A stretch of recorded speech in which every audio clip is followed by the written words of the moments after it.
Hi hello welcome back to my channel. അപ്പോൾ ഇന്ന് നമുക്ക് നല്ല സിമ്പിളായിട്ട് ഉണ്ടാക്കിയെടുക്കാൻ വേണ്ടി പറ്റുന്ന നല്ലൊരു ബ്രേക്ക്ഫാസ്റ്റിൻ്റെ റെസിപ്പിയാണ് കേട്ടോ. രാവിലെയൊക്കെ പെട്ടെന്ന് കറിയൊന്നുമില്ലാതെ തന്നെ നമുക്ക് ഉണ്ടാക്കിയെടുക്കാൻ വേണ്ടി പറ്റുന്ന നല്ല ടേസ്റ്റി ആയിട്ടുള്ള ഒരു ബ്രേക്ക്ഫാസ്റ്റിൻ്റെ റെസിപ്പിയാണ്.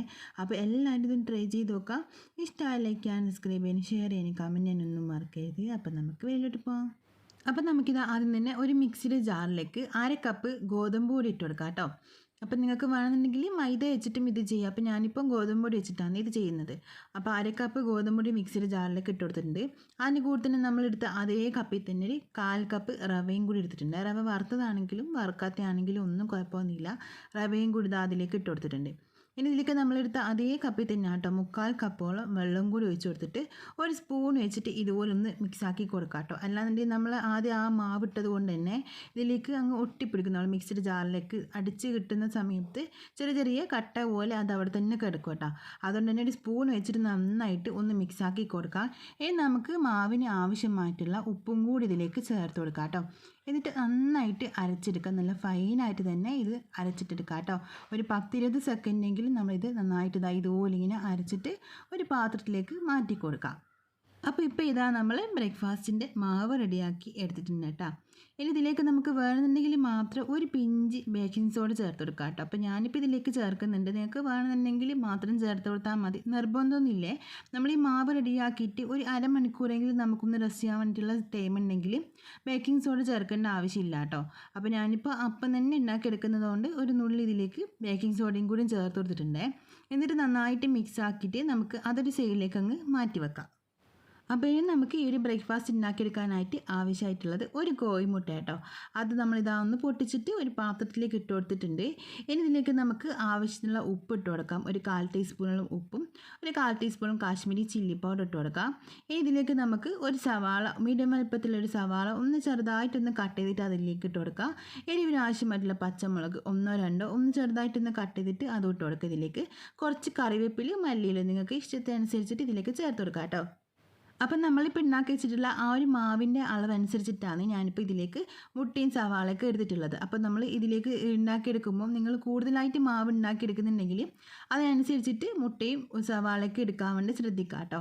അല്ലാന്നുണ്ടെങ്കിൽ നമ്മൾ ഇത് ഉണ്ടാക്കിയെടുക്കുന്ന സമയത്ത് തികയണമെന്നില്ല. അപ്പം നമ്മളിതിപ്പം ചെയ്തെടുക്കുന്നത് എങ്ങനെയാണെന്ന് നോക്കാം കേട്ടോ. അപ്പം നിങ്ങൾക്ക് മനസ്സിലാവും നമ്മൾ ഈ ഒരു മുട്ടയുടെ അളവൊക്കെ ആ ഒരു സമയത്ത് നോക്കിയിട്ട് കൂട്ടിയും കുറയ്ക്കുകയൊക്കെ ചെയ്താൽ മതിയേ.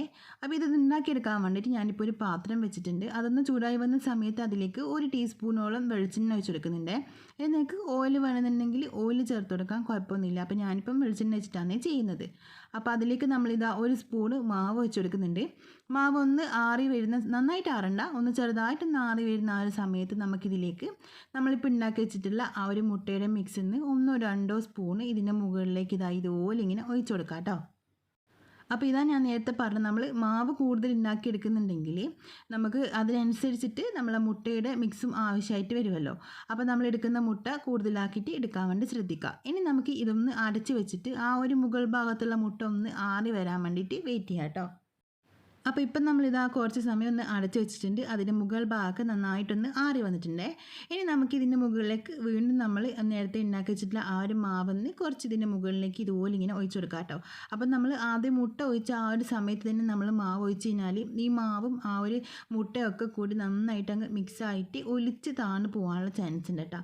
അപ്പോൾ അതുകൊണ്ട് തന്നെ മുട്ട നമ്മൾ ഒഴിച്ചിട്ട് അതൊന്ന് ആറി വന്നതിന് ശേഷം മാത്രം നമുക്ക് അതിൻ്റെ മുകളിലേക്ക് ഇതുപോലെ ഇങ്ങനെ മാവ് ഒഴിച്ച് കൊടുത്താൽ മതി.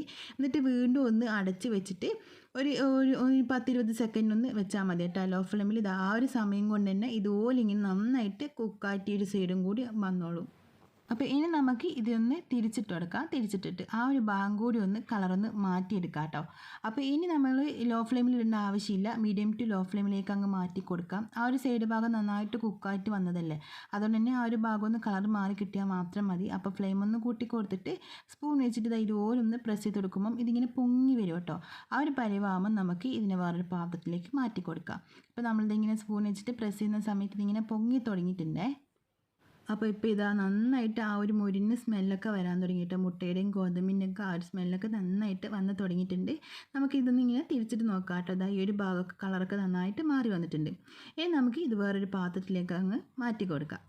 അപ്പം വളരെ എളുപ്പത്തിൽ നമുക്ക് പെട്ടെന്ന് ഉണ്ടാക്കിയെടുക്കാൻ വേണ്ടി പറ്റുന്ന നല്ലൊരു ബ്രേക്ക്ഫാസ്റ്റിൻ്റെ റെസിപ്പി ആട്ടോ. കുട്ടികൾക്ക് നമുക്ക് ലഞ്ച് ബോക്സിലൊക്കെ കൊടുക്കാൻ വേണ്ടി പറ്റുന്ന നല്ല സിമ്പിൾ ആൻഡ് ടേസ്റ്റി ആയിട്ടുള്ള അടിപൊളി റെസിപ്പിയാണ്. അപ്പോൾ നിങ്ങൾ എന്തായാലും നിങ്ങളിതൊന്ന് ട്രൈ ചെയ്ത് നോക്കുക. ഇഷ്ടമായാൽ ലൈക്ക് ചെയ്യാനും സബ്സ്ക്രൈബ് ചെയ്യാനും ഷെയർ ചെയ്യാനും കമൻറ്റ് ചെയ്യാനും ഒന്നും മറക്കില്ല കേട്ടോ. അപ്പോൾ നമ്മൾ മറ്റൊരു നല്ലൊരു റെസിപ്പി ആയിട്ട് പിന്നെ കാണാം. ബൈ. Thank you.